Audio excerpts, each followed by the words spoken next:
Hi, welcome to Ginger ക്യാപ്സിൻ YouTube channel. ഞാനിന്ന് വന്നിരിക്കുന്നത് ഒരു പനീർ ബട്ടർ മസാലയുടെ റെസിപ്പി ആയിട്ടാണ്. ഇത് സൂപ്പറാണ്, റിച്ച് മസാലയാണ്. എല്ലാവരും ട്രൈ ചെയ്ത് നോക്കണം. അപ്പം നമുക്ക് നേരെ വീഡിയോയിലോട്ട് പോകാം. അപ്പം ഞാൻ ഇവിടെ ഒരു പാൻ വെച്ചിട്ടുണ്ട്. അതിലേക്ക് 3 ടീസ്പൂൺ ബട്ടർ, അൺസാൾട്ടഡ് ബട്ടർ ഇട്ട് കൊടുക്കാം. സോൾട്ട് ഇടുകയാണെങ്കിൽ അത് ശ്രദ്ധിച്ച് ഉപ്പ് പിന്നീടുള്ള ഇൻഗ്രീഡിയൻസിൽ ഇട്ട് കൊടുത്താൽ മതി. ഇപ്പം ഞാൻ അൺസാൾട്ടഡ് ബട്ടറാണ് ഇട്ട് കൊടുത്തിരിക്കുന്നത്. അത് കഴിഞ്ഞ് ഒരു വലിയ സവാള അരിഞ്ഞതും ഒരു വലിയ തക്കാളി അരിഞ്ഞതും കൂടി ഇട്ട് കൊടുക്കുന്നുണ്ട്. അതിനുശേഷം ഒരു പിടി കാഷ്യൂസ് ഇട്ട് കൊടുക്കുന്നുണ്ട്. അതിനുശേഷം 1 ടീസ്പൂൺ ജിഞ്ചർ ഗാർലിക് പേസ്റ്റ് ഇടുന്നുണ്ട്. 2 bay leaf, 1/2 teaspoon chilli flakes. അത് കഴിഞ്ഞ് എല്ലാം കൂടി ഒന്ന് മിക്സ് ചെയ്ത് അടച്ചിടാം. അപ്പോൾ നമ്മുടെ ഉള്ളിയും തക്കാളിയും എല്ലാം വഴന്നു വന്നിട്ടുണ്ട്. ഫ്ലെയിം ഓഫ് ചെയ്തതിന് ശേഷം തണുക്കാനായിട്ട് മാറ്റി വയ്ക്കാം. അപ്പോൾ നമ്മൾ ആ മിക്സ് തണുത്തതിന് ശേഷം ഒരു മിക്സിയുടെ ജാർ എടുത്ത് ആ മിക്സ് അതിലോട്ടിട്ട് നല്ലപോലെ അടിച്ചെടുക്കാം. 1 ഗ്ലാസ് വെള്ളം കൂടി ഒഴിച്ചാണ് അടിച്ചെടുക്കേണ്ടത്.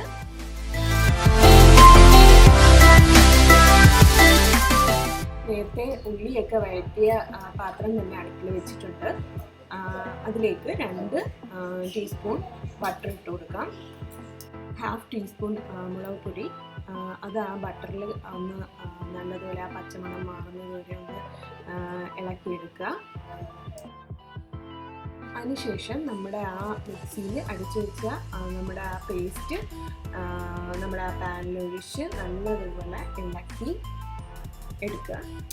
ആവശ്യത്തിന് ഉപ്പും ഇട്ട് ഒരു 1/4 ടീസ്പൂൺ നമ്മുടെ എരിവും എല്ലാം ഒന്ന് ബാലൻസ് ചെയ്യാൻ വേണ്ടിയിട്ട് ഒരു 1/2 ടീസ്പൂൺ ഷുഗർ ഇടുന്നുണ്ട്.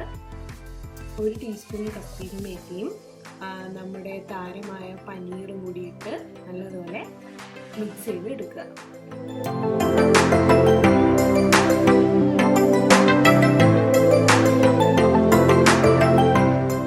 പനീറിട്ട് ഒരു 5 മിനിറ്റ്സ് കുക്ക് ചെയ്തതിന് ശേഷം നമ്മൾ ഒരു 100 ഗ്രാം ഫ്രഷ് ക്രീം ആഡ് ചെയ്യുന്നുണ്ട്.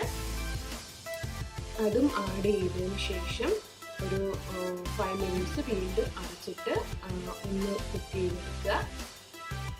നമ്മുടെ പനീർ ബട്ടർ മസാലയൊക്കെ നല്ല ഉരുകി നല്ലപോലെ നല്ല പരുവത്തിന് കിട്ടിയിട്ടുണ്ട്.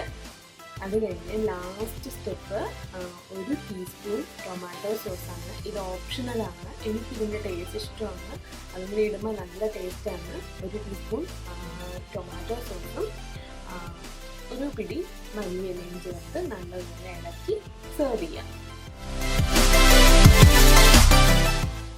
അപ്പോൾ നമ്മുടെ പനീർ ബട്ടർ മസാല എല്ലാവരും ട്രൈ ചെയ്ത് നോക്കണം. ഇത് മസ്റ്റായിട്ട് ട്രൈ ചെയ്ത് നോക്കേണ്ട ഒരു റെസിപ്പിയാണ്.